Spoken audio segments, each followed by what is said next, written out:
सब मैं आपकी जानिब आना चाहूँगी। अब इंडिया की जानिब से भी टीम का ऐलान कर दिया गया है और आप क्या कहेंगे, क्या शाहीन यहाँ पर भी पीछे ही रहेंगे और यही चीज़ हमें मुनफरिद रखती है बाकी लोगों से? देखिए, पाकिस्तान में क्योंकि ट्राई सीरीज़ हो रही है अफ़ज़ा, और साउथ अफ्रीका और न्यूजीलैंड के साथ मैचेस हैं।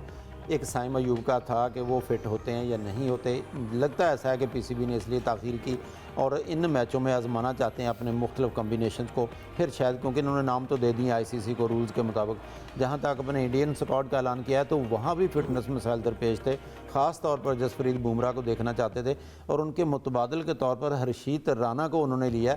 15 रुकनी स्क्वाड में नहीं डाला, उनको T20 स्क्वाड में डाल दिया ताकि उनकी प्रैक्टिस रहे। अगर जसप्रीत बुमराह सही तौर पर फिट नहीं होते फिर उनको शामिल किया जा सकता है। 15 रुकनी स्क्वाड इंडिया ने अनाउंस किया, जो रोहित शर्मा तवक्को के मुताबिक उनके कप्तान बरकरार हैं। ये 15 के 15 खिलाड़ी इंग्लैंड के खिलाफ भी खेलेंगे, जैसे पाकिस्तान ने ट्राई सीरीज़ का यहाँ अहतमाम किया साउथ अफ्रीका और न्यूजीलैंड के साथ। इसी तरह से इंग्लैंड की टीम जो है वो इंडिया में पहले 5 T20 खेलेगी, फिर 3 वनडे खेलेगी। 3 वनडे मैच खेलने के बाद इंडिया जो है चैंपियन ट्रॉफी के लिए दुबई में डेरे लगाएगा। पहला मैच बांग्लादेश के साथ है इंडिया का, और दूसरा वही जिस पर सबकी नज़रें होती हैं 23 फरवरी को पाकिस्तान के खिलाफ खेलेगा। तो बैलेंस स्क्वाड है इंडिया का दिखाई देता है। उन्होंने स्पिनर्स पे बहुत ज़्यादा निसार किया है। 4 स्पिनर उसने शामिल किए हैं, 2 विकेट कीपर शामिल किए हैं। हाँ, उनके एक जो है मोहम्मद सिराज को शामिल नहीं किया। इंडियन मीडिया ने काफ़ी तनकीद की है कि वाहिद फास्ट बॉलर हैं जो पिछले जब से खेल रहे हैं कभी अनफिट नहीं हुए। और संजू सैमसन जो उनके बड़ी जारहाना बैट्समैन हैं, जिन्होंने T20 मैचेस में साउथ अफ्रीका के खिलाफ 2 सेंचुरियाँ बनाई थी। यह अलग बात है, 4 मैचों की सीरीज़ में 2 दफ़ा डक भी लिया था। उनकी शायद मिडल ऑर्डर में जगह बनती नहीं थी जिस पॉइंट पे वो खेलते हैं। लेकिन लगता है ऐसा कि इंडियन टीम, जैसे सुनील गावस्कर ने भी कहा है कि इंडियन टीम ने 10 मुसलसल मैच जीते थे वर्ल्ड कप 2023 में और बड़ी मजबूत टीम है। लेकिन सुनील गावस्कर के अल्फाज में, जो मुल्क अपने होम ग्राउंड्स में खेलता है उनको फेवरेट में शामिल ना करना ज़्यादती होगी। तो उन्होंने पाकिस्तान में काफ़ी ओवर रेट किया है, बल्कि कहना चाहिए उन्होंने कहा फेवरेट टीमों में पाकिस्तान पहले दौड़ पहले या दूसरे नंबर पर मौजूद है। सही। यूसुफ साहब, आज चक्कर लगा कर आए आप जी? स्टेडियम का? कज़ाफ़ी स्टेडियम का रोज़ाना ही चक्कर लगता है और आज तो आईसीसी के वफ़द ने भी वहाँ पर विज़िट किया, तो वो देखना चाह रहे थे कि क्या ये जो डेडलाइन दी गई है 25 और 27 और 30 की, इस वक्त तक काम मुकम्मल हो जाएगा। इसमें जो आईसीसी के क्रिकेट के अफेयर्स के GM है वसीम खान, वो भी थे। लॉजिस्टिक और दूसरे जो जितने भी इशूज़ हैं, साथ मामला आईसीसी के हैं, इंतज़ाम देखने वाले, वो लोग वहाँ पर मौजूद थे। उन्होंने पूरा प्लेस ब्लॉक का भी मुआयना किया है और जो पीसीबी के हेडक्वार्टर हैं, जो मेन फ्रंट होगा कज़ाफ़ी स्टेडियम का, जो रोड्स हैं उसका भी उन्होंने देखा है। फ़िलहाल तो वो तसल्ली बख्श लग रहे हैं इंतजाम से, क्योंकि उनको यकीन दहानी करवाई गई है कि जो जवाद अहमद काजी इंफ्रास्ट्रक्चर के डायरेक्टर हैं पीसीबी के, उनकी जानब से कि 30 जनवरी तक हर हाल में ये जो स्टेडियम है ये आईसीसी के लिए तैयार हो जाएगा, उनके हवाले भी कर दिया जाएगा।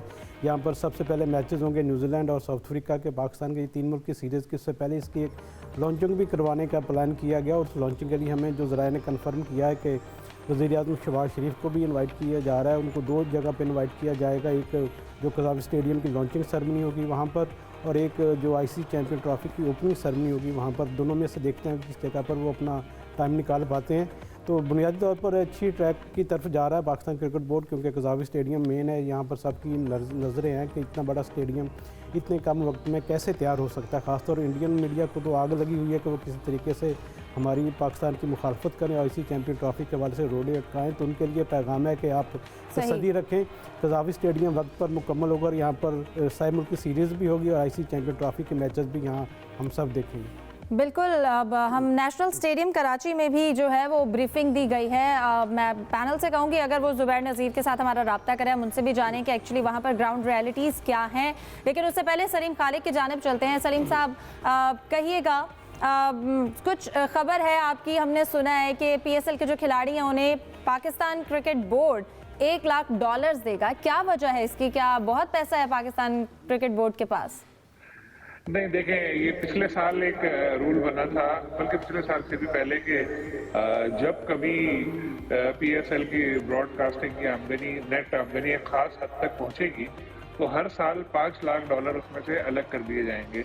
और फिर जो मार्की प्लेयर्स हैं यानी सुपरस्टार्स वो आएंगे तो उनके लिए पीसीबी कुछ कंट्रीब्यूट करेगा।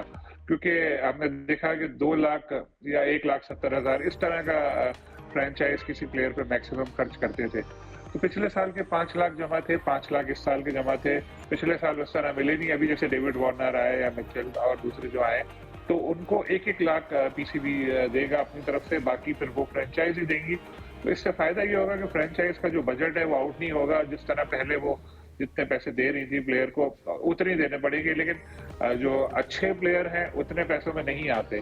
तो इसलिए पीसीबी ने एक फंड खुसूसी बनाया। वो पैसा इन्हीं का है, पीसीबी और फ्रेंचाइज का ही सेंट्रल पूल में जो ब्रॉडकास्ट की आमदनी से आ रहे सही। हैं उसमें से, लेकिन जो है वो हिस्सा इस तरह जाएगा। तो ये इससे फायदा ये होगा कि जो महंगे प्लेयर्स हैं वो भी अब हमारे पास आ सकेंगे, जो पहले ये सोचते थे कि यार ये लोग तो बस $2 लाख या $1.5 लाख इससे आगे जाएंगे नहीं। जैसे डेविड वार्नर को भी 3 दिए हैं, तो 3 में से 1 पीसीबी दे देगा, तो 2 जो है उनकी फ्रेंचाइज को देने ठीक है। इस तरह मतलब शेयरिंग फॉर्मूले के तहत चलेंगे। अच्छा सलीम साहब, अगर अभी जो पाकिस्तान ने मैच जीता है वेस्ट इंडीज के खिलाफ, स्पिन ट्रैक को बहुत मौजूद बहस बनाया गया है, आप इस हवाले से क्या कमेंट करेंगे?